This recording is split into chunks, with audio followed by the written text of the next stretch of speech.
We're out here at Detroit Lake shooting this video for the track Make It Through. It's a real dope song. It has to deal with the concept of historical trauma and healing. And I draw inspiration from my verse through the lived experiences of my grandmother and her cousins, and when they were kids. It was her generation was one of the last generations that really got taken into the boarding school system for Native American children. This gotta be your nightmare, man, this can't be true. They stole my cousins and they took our hair. Beat the beauty out of bodies without a single care. Stolen innocence, man, this ain't fair. But I was different, they couldn't break my spirit. I cursed them in my language so my ancestors could hear it. That's a trauma that I wouldn't wish on any kid, to be taken away from your family and have your culture stripped, and you're punished if you speak your language. There was a policy called Kill the Indian, Save the Man. They felt the final way to kill off the Indians, right, the Native Americans of this country. I think they believed the final step would be integration, right? So to take the kids away from their families and never let them learn their language or their culture, and have them assimilate into society, and then basically breed out the Indian is, the policies that were conceived. Through the pain, I found peace. Cold concrete in the deepest of the deep, of the belly of the beast. It's where I found my sleep. The colonizers couldn't tame my soul. I'm a human being, and I was whole when they found me in my homeland. Now it's stolen, and what they took, they replaced with a book. I just wanted with this verse to really acknowledge that, to honor the experiences of all these kids that were taken from their families, and some of them never made it home.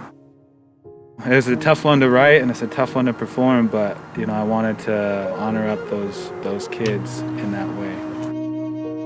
I'm finding my way and I gotta be brave and I look in the mirror to be saved. Navigate my hate when I'm on this base, I'm gonna be dying today. I don't know for sure. Sabi ng nanay ko, night I see Marcos. Wanted the word to be off of the shores on course to Vietnam. Generation scars that kill the songs inside of my shamanism heart. Taking my prayers to other guys that don't remind. My process of writing was mainly to represent a Filipino that was in the Vietnam War and how colonialism from the Spaniards and America affected that relationship.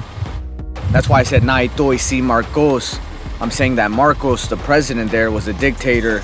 He allowed America to send our people to the Vietnam War. So we had a lot of Filipinos in the Vietnam War giving our lives for pretty much nothing because they lied to us about what we would benefit from that.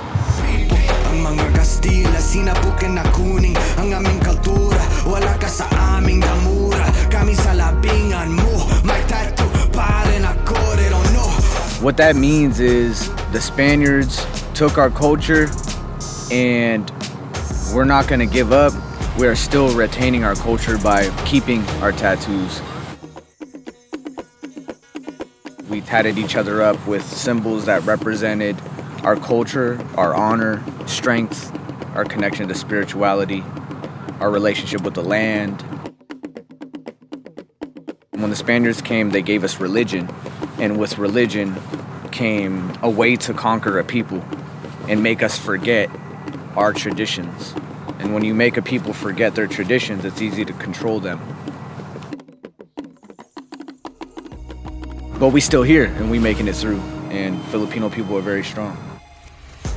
So I talked about the Reagan era, specifically how it impacted, black people in the 80s and the crack era, so to speak, even though a lot of those things still exist.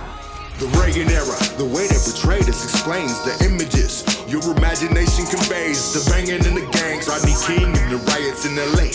The state was oppressive, abusive, repressive, and ruthless, fluent in the language of violence. On the streets back in the 80s, word of mouth was that the government was supplying the dope that was getting cooked up and turned into crack. It comes out that the government was trading arms for drugs and then putting drugs in the community. A lot of us turned into an underground economy to survive, but the things that we're selling are poisoning the community and channeling us into the prison industrial complex.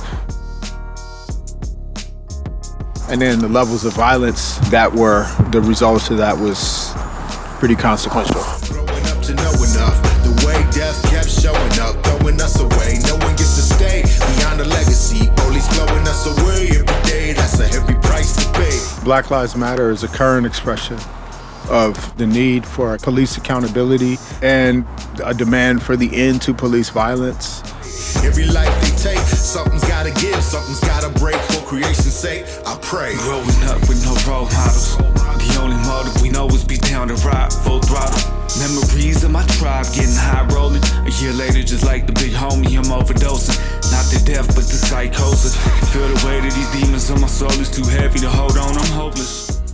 On my journey, it was committing to sobriety and walking a path of ceremony that really changed my life, and so I speak about that in my verse. And I'm talking about healing. I talk about transforming fear into love.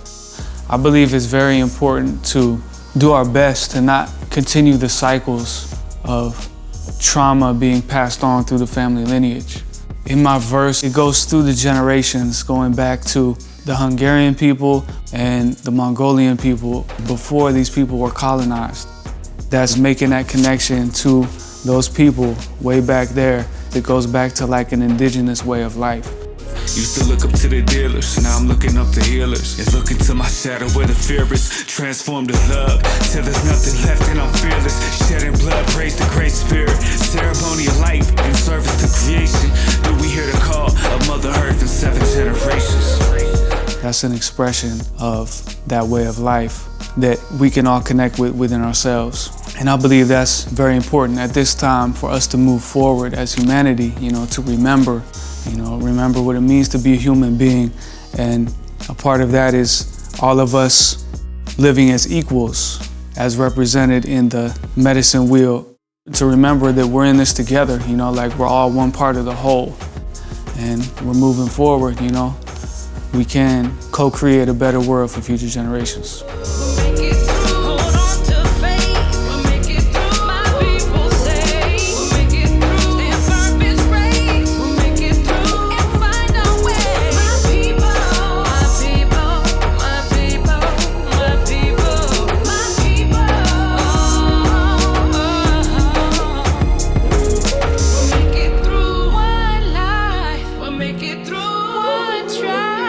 Make it through.